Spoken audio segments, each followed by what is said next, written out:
भाई, welcome back everyone. And Israel Iran पे attack कर नहीं रहा था और कोई भी ऐसा सोच नहीं पा रहा था, मतलब किसी को लग नहीं रहा था कि इसराइल अटैक करेगा रिटर्न में। क्योंकि ईरान ने इसराइल पे लगभग 150 से 180 के आसपास बैलिस्टिक मिसाइल से अटैक किया था।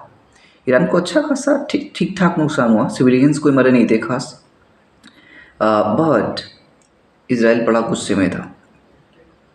वो जिस हिसाब से रिएक्ट कर रहे थे, सबको लग रहा था कि शायद इसराइल एक दो हफ्ते के अंदर ही वो कुछ ना कुछ बड़ा एक अटैक कर देगा।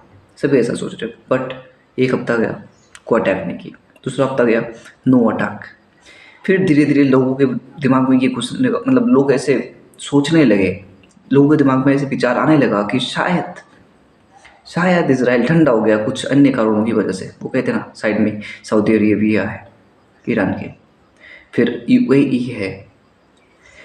तो मतलब बात ये है कुल मिला के कि अगर इसराइल ईरान पे अटैक करता है और ईरान गुस्से में आके, हो सकता है कि वो सऊदी अरेबिया पे अटैक कर दे, यूएई पे अटैक कर दे, क्योंकि वो यूएसए के अच्छे अलाई है। हो सकता है ऐसा कर दे, तभी शायद ये रुक रहे थे और सभी लोग ऐसा एज्यूम करने लगे थे कि मे बी कि इसराइल अटैक ना करे। बट अभी 26 अक्टूबर 2024 को इसराइल ने एक बहुत बड़ा, एक तगड़ा सा अटैक की प्लान किया। लगभग 140 फाइटर जेट उन्होंने अपना बारी बारी से भेजा। कहते कि तीन बारी है, wave one, wave two, wave three. Wave मतलब वेव वन में कुछ फाइटर जेट गए, अटैक करे, चले आए। वेव टू में कुछ गए, अटैक करे, चले आए। वेव थ्री में कुछ फाइटर जेट गए, वो अटैक करे, चले आए। इस तरीके से ये अटैक हुआ ईरान की, मोस्टली मोस्टली ईरान की कैपिटल तेहरान में। और वहाँ पे कह रहे हैं कि जितने भी फैक्ट्रीज है जो मिसाइल्स तैयार करते हैं, उनको डिस्ट्रॉय कर दिया गया। जो भी हाँ आर्म बेसिस है मेनली उनके आसपास, उनको तबाह कर दिया गया। साथ ही साथ जो उनका मिसाइल डिफेंस सिस्टम्स हैं ईरान के पास, वो तबाह कर दिए गए। ऐसा कहा जा रहा है इसराइल की तरफ से। ईरान की तरफ से भी कुछ वैसा रिएक्शन आया नहीं है। उनका रिएक्शन, उनका जवाब जो होएगा वो देखा जाएगा आगे क्या होने वाला है। बट फिलहाल तक तो ऐसा ये बहुत बड़ा एक तगड़ा अटैक ईरान को झेलना पड़ा। और इसराइल ऑफिशियली ये कह रहा है कि ईरान अब लगभग लगभग निहत्था हो गया, मतलब कि उसकी जो मेन पावर होती है वो लगभग ख़त्म कर दी गई है। मैं अब हो सकता है भाई ऐसा ना हो कि ईरान के पास कुछ मिसाइल्स वगैरह वगैरह पहले से बना के कहीं पे रखी गई हो सेव करके। क्योंकि कुछ दिन पहले ईरान बोल रहा था कि अगर इसराइल अटैक करता है, हम पे कोई बड़ा अटैक प्लान करता है, तो हम उन पे एक दो नहीं बल्कि हज़ारों की संख्या में मिसाइल बरसा देंगे। और ऐसा हो सकता है, अब कुछ भी हो सकता है। Who knows what could happen. So let's see what happen. और यहाँ पे क्या हुआ भाई साहब, सऊदी अरेबिया वो बड़े पैनिक में आ गए भाई। वो सोच रहे कि कहीं हम पे अटैक ना करते ईरान। तो यूएसए ने बड़ा सांत्वना दिया है सऊदी को कि अगर आपको अटैक करता है, या यानी कि आपके ऑयल बेसिस पे अटैक करता है, तो डोंट वरी, हम आपकी सुरक्षा करेंगे, आप पे ऐसा कोई अटैक होने नहीं देंगे हम। इस तरह का क्वेश्चन सऊदी अरेबिया को दिखता है। क्योंकि सपोज सऊदी अरेबिया और ईरान के ऑयल बेसिस पे अगर अटैक हो, यानी कि पहले तो इसराइल बोल रहा था कि ईरान के ऑयल बेस और जो न्यूक्लियर बेसिस है वहाँ पे अटैक करेगा। बट अगर वहाँ पे अटैक किया जाता तो ग्लोबल स्टॉक मार्केट में क्रैश आने की संभावना था। खासतौर पर आप इंडियन स्टॉक मार्केट में अच्छा खासा गिरावट तो देख ही रहे हैं। एक अच्छी खासी करेक्शन चल रहा है 5-7% की। और ऐसा होता तो शायद कुछ क्रैश तो संभावना था एक। आ, साथ ही साथ ऑयल प्राइस बहुत ज़्यादा हाई हो जाता, इन्फ्लेशन बढ़ने लगते, ओवरऑल वर्ल्ड इकोनॉमी एक तगड़ा झटका लगता भाई।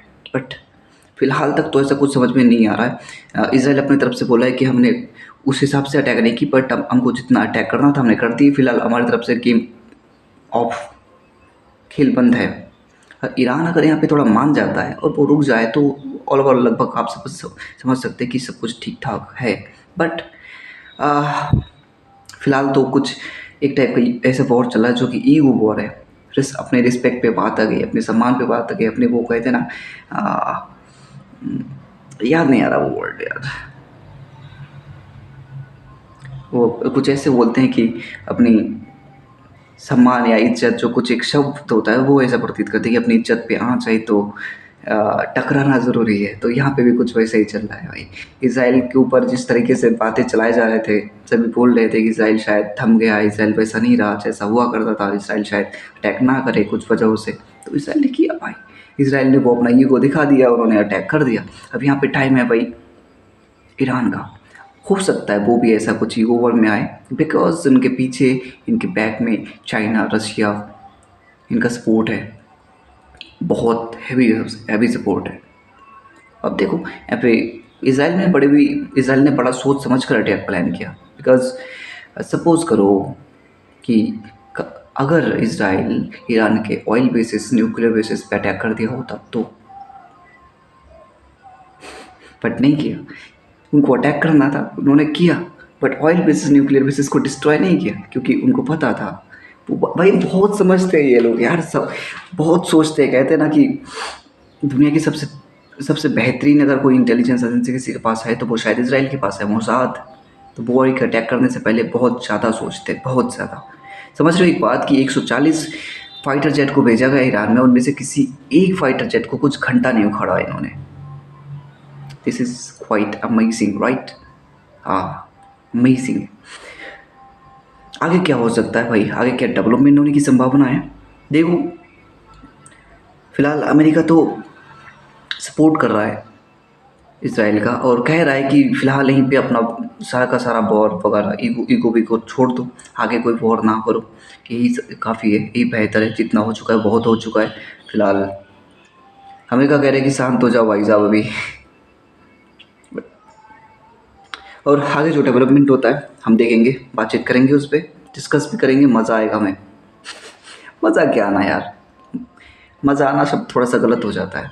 ओके, हम उस पर एनालिसिस करके बातचीत करेंगे, डिस्कशंस होंगे हमारी भी। ओके।